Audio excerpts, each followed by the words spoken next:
International lab facility. Student-led startups. Great academic exposure. KL, deemed to be university. ప్రజాస్వామ్యం తెలుసా?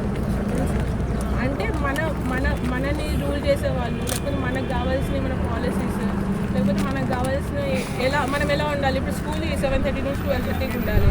స్కూల్లో ఈ subjects చదివితే పెద్దగా అయినాక మంచి పొజిషన్లో వస్తారు. ఇట్లాంటివన్నీ చిన్న లెవెల్లో, పెద్ద లెవెల్లో డిసిషన్ తీసుకునే వాళ్ళందరూ ఎవరు? పొలిటీషియన్. అలాంటి వాళ్ళని ఎన్నుకునే హక్కు ఎవరిది? మనది. ఎందుకంటే వాళ్ళు మనం ఎలా చేయాలి, ఎలా ఉండాలనే దాన్ని డిసైడ్ చేస్తున్నారు. కాబట్టి వాళ్ళు ఎవరై ఉండాలో కూడా మనమే డిసైడ్ చేసుకోవాలి. ఎందుకంటే మనమే కదా ఎఫెక్ట్ అయ్యేది ఆ ఓటు వల్ల.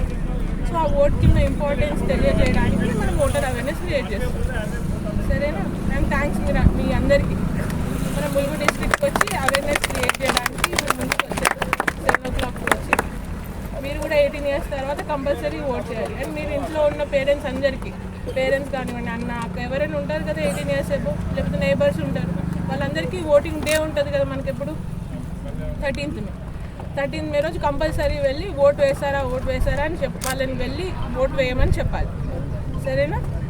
ఎందుకు ఓటేయాలి? వాళ్ళు ఎందుకు ఓటేయాలి? మీకోసం, వాళ్ళ కోసం కదా. సో అలా చెప్పాలి. సరేనా?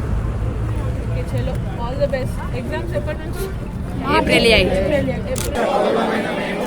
ప్రజాస్వామ్యంపై విశ్వాసంతో మన దేశ ప్రజాస్వామ్యం సాంప్రదాయాలను స్వేచ్ఛాయుత నిష్పక్షపాత ప్రశాంత ఎన్నికల ప్రభావాన్ని నిలబెడదామని మతం, కులం, జాతి, వర్గం, భాష లేదా ఎటువంటి ఒత్తిడులకు ప్రభావితం కాకుండా నిర్భయంగా ఓటు వేస్తామని ఇందు మూలంగా ప్రతిజ్ఞ చేస్తున్నాం.